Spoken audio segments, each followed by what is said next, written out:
약간 소름 돋았는데? 기가 막힌 헤어진 다음에 헤어진 여자친구 이름으로 글을 썼는데 앞글자 따보면은 뭐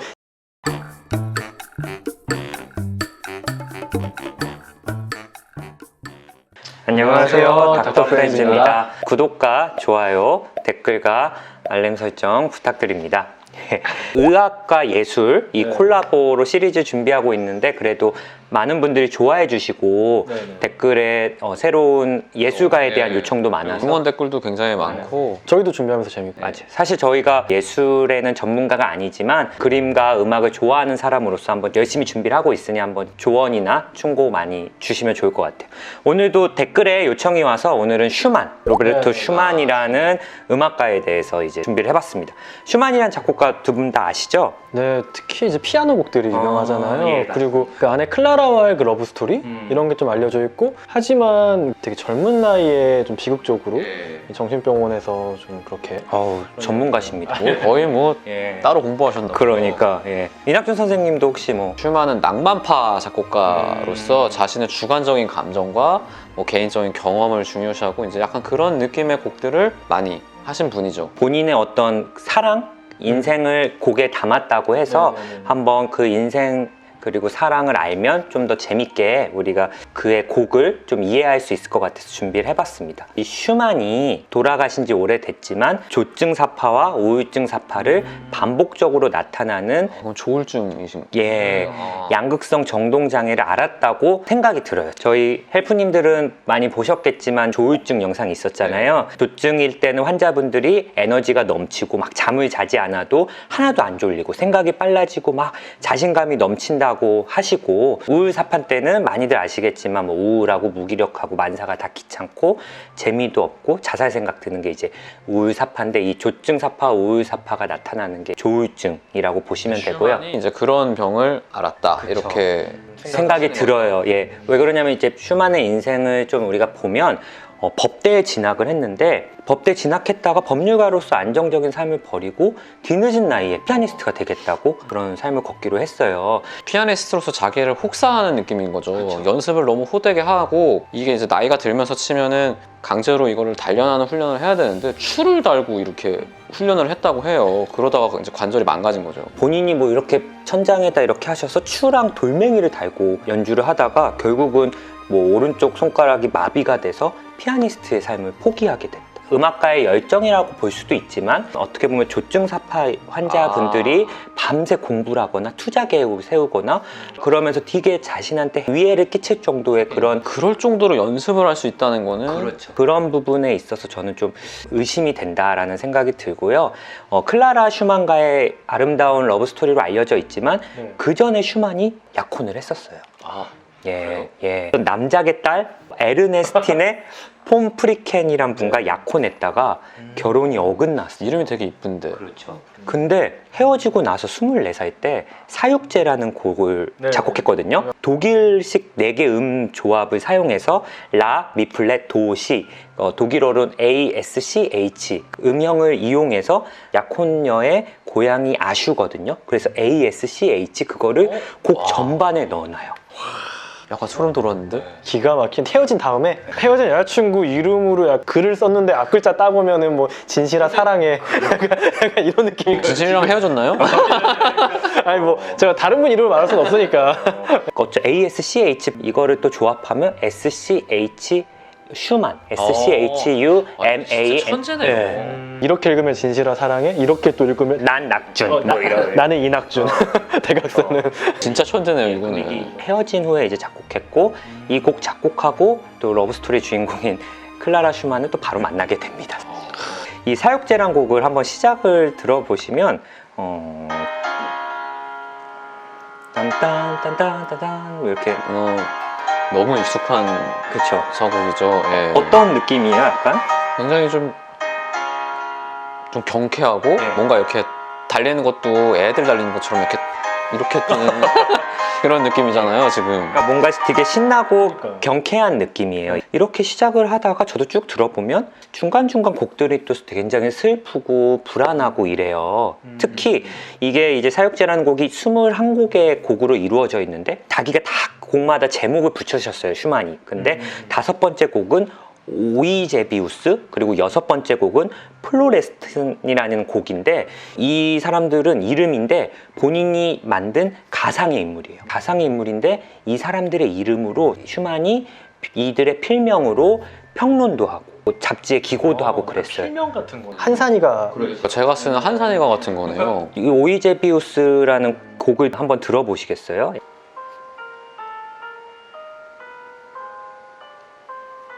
이건 좀 우울하네. 좀 그런 느낌이죠. 음. 예.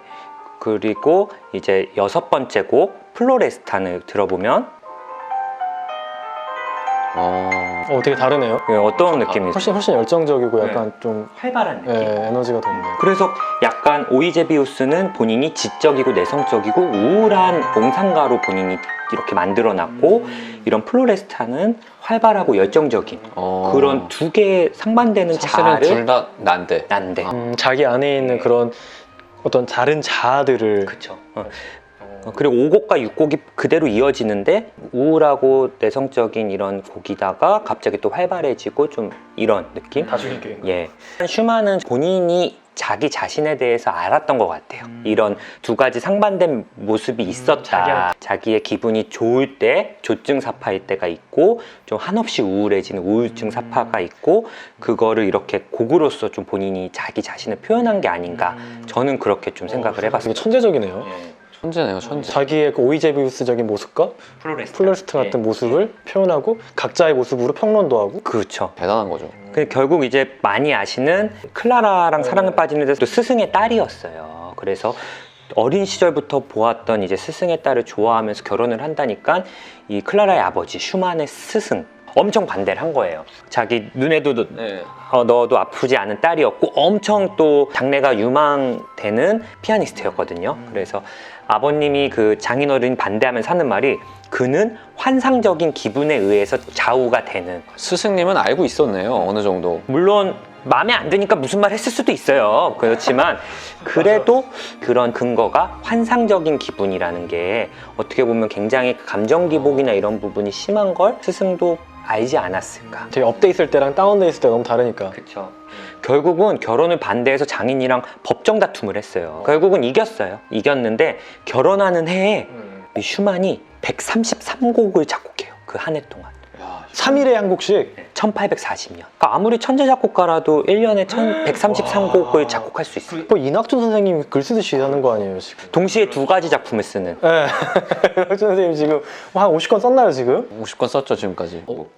이건 내가 너무 잘 뺀 것 같은데? 이런 느낌. 원래부터 가곡을 썼던 분은 아니고 원래 피아노곡 위주로 쓰다가 이 해 갑자기 133곡의 가곡을 쓰고, 그래서 이 해를 슈만의 가곡의 해라고 부르거든요. 그러니까 뭔가 딱 꽂히셨구나. 그렇죠. 그러니까 저는 어떻게 보면 이때 굉장히 본인의 생각도 빨라지고 에너지도 넘치고 뭔가 사고도 빨라지고 해서 이때를 좀 그런 조증 사파 시기로 좀 볼 수 있지 않을까라는 생각도 좀 들어요.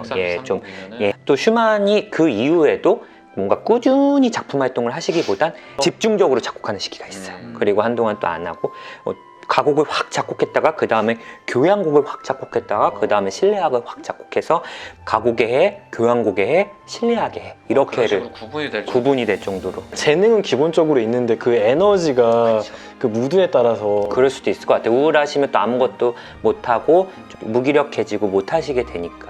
그래서 이런 양극성 정동장애는 말씀드린 대로 뭐 조증이 계속 있는 게 아니라 조증이 있다가 좋아지셨다가 또 다시 뭐 우울증의 시기가 온다거나 이런 에피소딕, 사파적인 단계라고 보시면 되거든요. 슈만에 대해서 많은 이제 설이 있어요. 왜 갑자기 후에 정신찬락을 일으켰나. 결국 마지막에 작곡을 하고 본인이 라인강에 투신을 합니다. 그래서 정신병원에 2년간 입원해서 결국은 생을 마감하거든요. 그래서 여러 가지 건강에 대한 얘기가 있는데 뭐 이낙준 선생님 뭐 아시는 거 혹시 뭐 사실 근데 이 당시 예술가들은 거즘 이제 매독이 있었으니까 이제 뭐 매독으로 삶을 마감한 것이 아니냐 그렇죠. 이런 얘기가 있죠. 근데 그러면 매독이 있고 정신병원에서 생을 결국 마감했잖아요. 그렇죠. 옛날에는 신경매독이라든지 진행해서 신경계도 침투해서 정신착란이라든지 그런 정신과적인 문제로 많은 이 사람들이 돌아가셨었거든요. 그렇죠. 과거에는.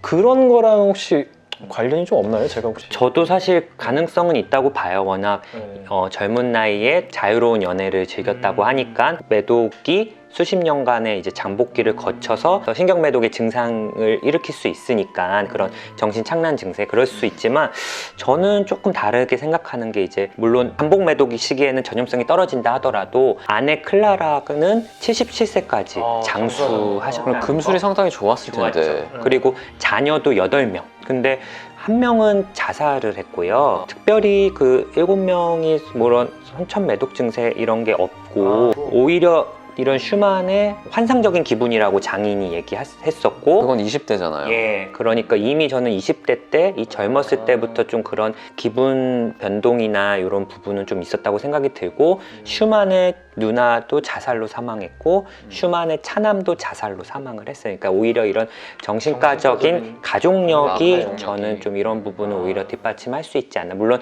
신경매독이 있었을 수는 있지만 오히려 양극성 정동장애가 좀 더 듣고 보니까 되게 설득력이 있는 것 같아요. 제 생각이긴 합니다. 좀 슈만이 마지막으로 유령 변주곡이라는 곳을 작곡했거든요. 본인이 천사들이 불러주는 음악을 듣고 작곡했다고 하고 이 작곡을 하고 강에 몸을 던져서 투신을 했어요. 정말 환상적인 기분에 젖어 약간 살았던 분이긴 하네요. 한번 들어보세요. 이 곡이 어떤지.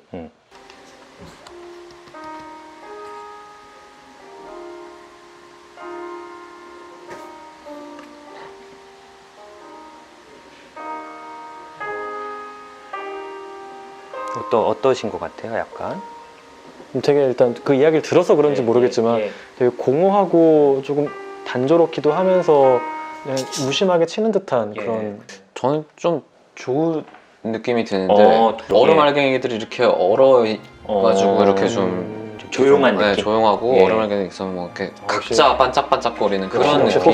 소설가. 표현이 이 시기는 조증일 때 작곡을 많이 했다고 하는데 슈만 작곡가가 이 시기에는 우울증이지 않을까 생각이 들어요. 곡 느낌을 봐도 좀 굉장히 우울했을 것 같고 슈만이 이 시기에 천사의 음성이 들린다 그러고 클라라한테도 자기한테 떨어지라 그래요. 내가 너를 해칠 수도 있고 다칠 수도 있다. 그러니까 뭐 그런 망상과 환청까지 있으셨다고 하니까 우울증이 심해지면 그런 환청망상도 좀 일으킬 수 있거든요. 마지막 작곡 그리고 이 이후에 전혀 다른 작곡을 못했다고 했고 이 이후에 바로 자살 시도를 하셨다는 것 좀 개인적으로는 많이 안타까워요. 뭐 혹자는 이래요. 이런 천재성과 이런 광기가 같이 다니니까 이렇게 후대에게 이런 걸작을 남긴 게 아닌가라는 생각도 하는데 개인의 인생사로 보면 너무 불행하죠. 불행하고 이건 개인적인 제 생각이지만 예술가들이 좀 롱런을 하시려면 오히려 자기만의 루틴 회사를 출퇴근하듯이 그렇게 좀 가셔야지 좀 더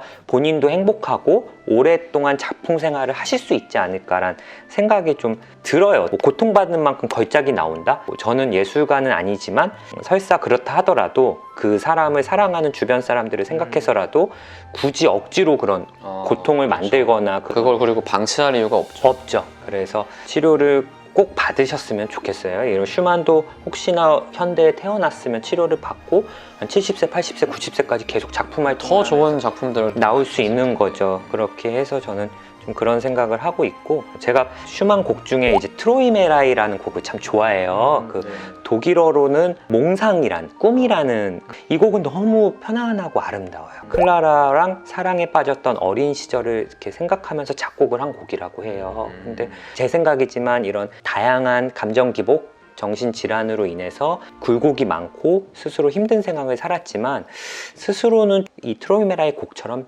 편안하고 이너피스 이런 걸 꿈꾸지 않았을까 이게 사실 제 개인적인 생각입니다. 그래서 이 곡을 제가 바이올린으로 한번 기가 막히시네. 기가 막히네 정말. 이거 헌정입니다. 제가 5년 만에 잡아봐가지고 이게 스트라디바리우스 아니에요? 어우 이거 뭐 연습을 얼마나 하셨는지 독일 가서 사와가지고 좀 조율된 거예요? 예.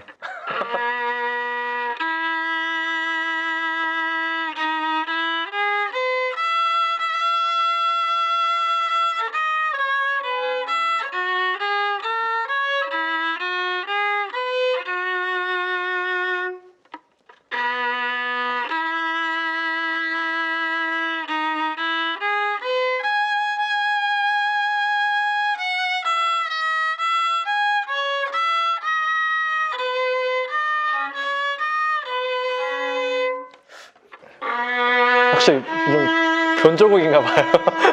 예상할 수가 없네.